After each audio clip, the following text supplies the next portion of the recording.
ଆସିଗଲା ଖୁସି ଖବର। ରାଜ୍ୟର 3 କୋଟିରୁ ଅଧିକ ଲୋକଙ୍କୁ ମିଳିବ ଆୟୁଷ୍ମାନ କାର୍ଡ। ଚାଲନ୍ତୁ ଜାଣିବା କେମିତି ପାଇବେ ସମସ୍ତେ ସ୍ୱାସ୍ଥ୍ୟ କାର୍ଡ। ଭିଡ଼ିଓକୁ ଆରମ୍ଭ କରିବା ପୂର୍ବରୁ ଆପଣମାନଙ୍କୁ ଅନୁରୋଧ, ଆମ ଚ୍ୟାନେଲକୁ ସବସ୍କ୍ରାଇବ କରନ୍ତୁ ଆଉ ଭିଡ଼ିଓକୁ ଲାଇକ୍ ସେୟାର କମେଣ୍ଟ କରନ୍ତୁ।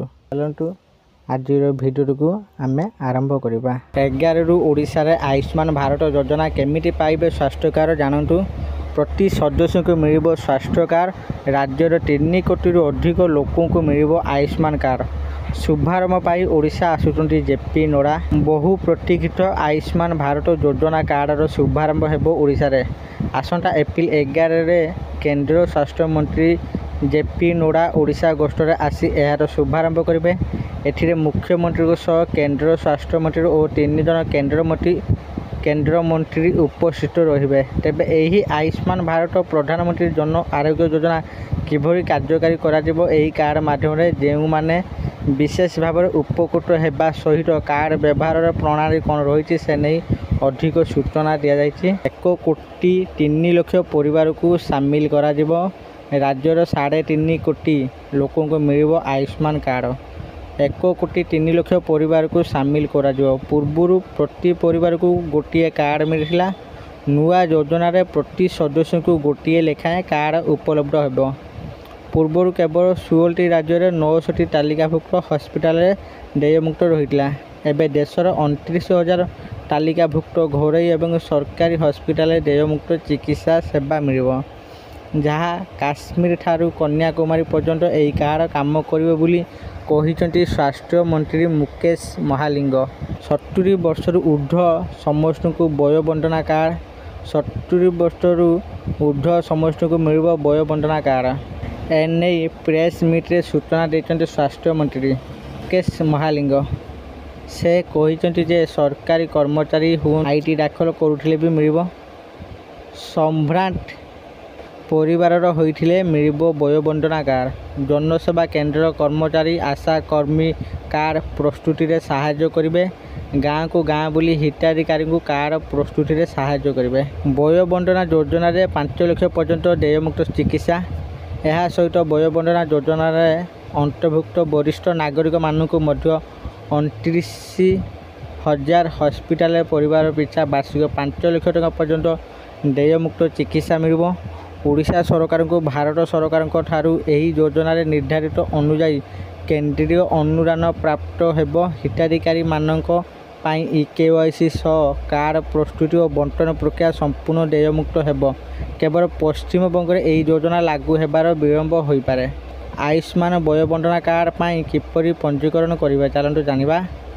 ଓଡ଼ିଶା ଭିତରେ ରହୁଥିବା ହିତାଧିକାରୀଙ୍କ ପାଇଁ ବିଶେଷ ଭାବରେ ପଞ୍ଜୀକରଣ କରାଯାଇଛି। ପଦ୍ଧତି 1 ସାଧାରଣ ସେବା କେନ୍ଦ୍ର, ଜନସେବା କେନ୍ଦ୍ର କର୍ମଚାରୀ କିମ୍ବା ଆଶା କର୍ମୀ କ୍ଷେତ୍ରସ୍ତରୀୟ କାର୍ଯ୍ୟ ଯୋଜନା ଅନୁସାରେ ଗାଁକୁ ଗାଁ ବୁଲି କାର୍ଡ ପ୍ରସ୍ତୁତିରେ ହିତାଧିକାରୀଙ୍କୁ ସହାୟତା କରିବେ। ପଦ୍ଧତି 2 ହିତାଧିକାରୀମାନେ ଏହି ୱେବସାଇଟରେ କିମ୍ବା ଆୟୁଷ୍ମାନ ଆପ୍ରେ ଲଗ୍ଇନ୍ କରି ନିଜର KYC କରିବେ। ପଦ୍ଧତି 3 ହିତାଧିକାରୀ ନିଜେ ଅଧିକୃତ ସାଧାରଣ ସେବା କେନ୍ଦ୍ର, ଜନସେବା କେନ୍ଦ୍ରକୁ ଯାଇ ନିଜର କାର୍ଡ ପ୍ରସ୍ତୁତ କରିପାରିବେ। ଦୁର୍ନୀତି ନ ହେବା ପାଇଁ ସ୍ୱତନ୍ତ୍ର ଯୋଜନା। ବିଶେଷ ଭାବରେ ଦୁର୍ନୀତି ନ ହେବା ପାଇଁ ସ୍ୱତନ୍ତ୍ର ଯୋଜନା କରାଯାଉଛି।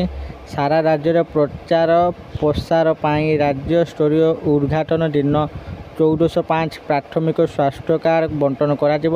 ଏଥିରେ ପ୍ରାୟ 1000 ଲୋକଙ୍କୁ କାର୍ଡ ବଣ୍ଟନ କରାଯିବ। ସଚେତନ ପାଇଁ 7 ଦିନ ସଚେତନତା ରଥ ବୁଲିବ। 2 ମାସ ଭିତରେ ନୂଆ କାର୍ଡ ସମସ୍ତଙ୍କ ପାଖରେ ପହଞ୍ଚିବ। ଏଠାରେ ଆୟୁଷ୍ମାନ ଯୋଜନା ଲାଗୁ ହୋଇ ନଥିବାରୁ ଆମେ ସେଠିକାର ହସ୍ପିଟାଲ ସହ ଯୋଗାଯୋଗରେ ଅଛୁ।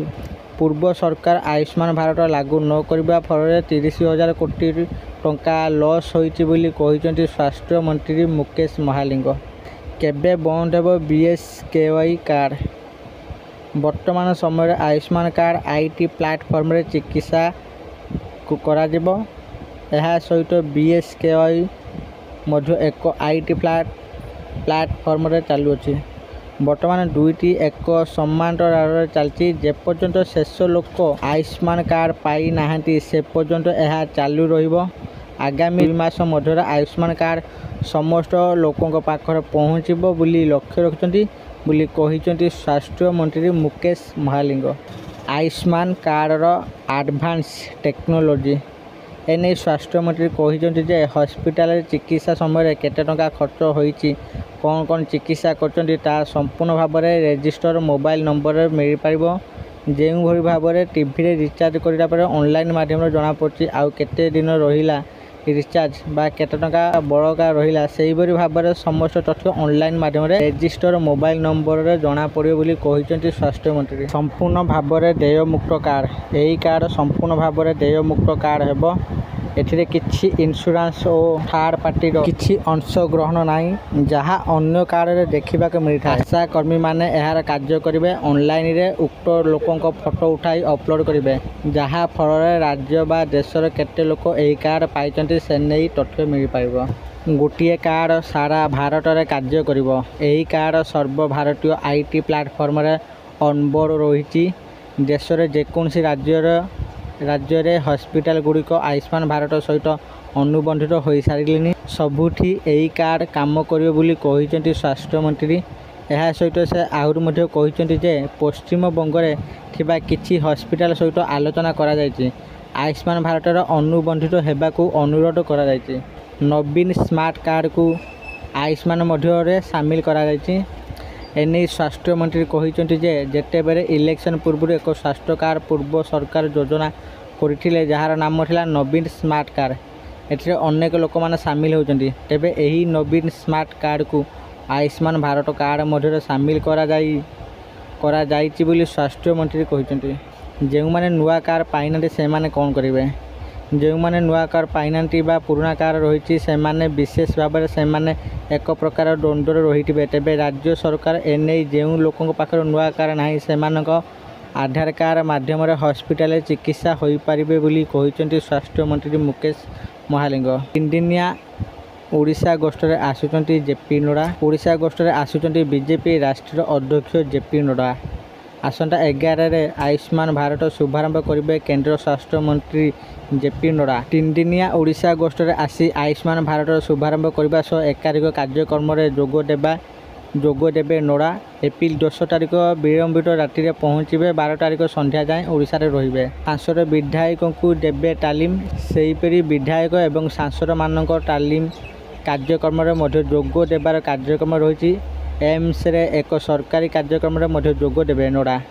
ଏହି ଅବସରରେ ଦଳର କିଛି ନେତାଙ୍କୁ ଭେଟି ଗୁରୁତ୍ୱପୂର୍ଣ୍ଣ ଆଲୋଚନା କରିପାରନ୍ତି ବିଜେପି ରାଷ୍ଟ୍ରୀୟ ଅଧ୍ୟକ୍ଷ। ଏହି ପରିପ୍ରେକ୍ଷୀରେ ପୁରୀରେ ଏହି ଟ୍ରେନିଂ କାର୍ଯ୍ୟକ୍ରମ କରାଯିବ ନେଇ ସ୍ଥିର କରାଯାଇଛି। ବିଜେପିର ସବୁ ସାଂସଦ ଏବଂ ବିଧାୟକମାନେ ରହିବେ। ମନ୍ତ୍ରୀ କହିଛନ୍ତି ଏହା ଦଳର ଗଠାନୁଗଠିକ କାର୍ଯ୍ୟ। ଏହି ଟ୍ରେନିଂରେ ଆମେ ଅଧିକ ଶିକ୍ଷା ଲାଭ କରିଥାଉ। ଆସନ୍ତା 11, 12 ଏବଂ 13 ତାରିଖ ଯାଏଁ ଚାଲିବ। ଗୋଟେ ଦିନରେ ରାଷ୍ଟ୍ରୀୟ ଅଧ୍ୟକ୍ଷ ଯୋଗଦେବେ। ସେ ଆମକୁ ମାର୍ଗଦର୍ଶନ କରାଇବେ କେମିତି ସରକାର ଚାଲିବ।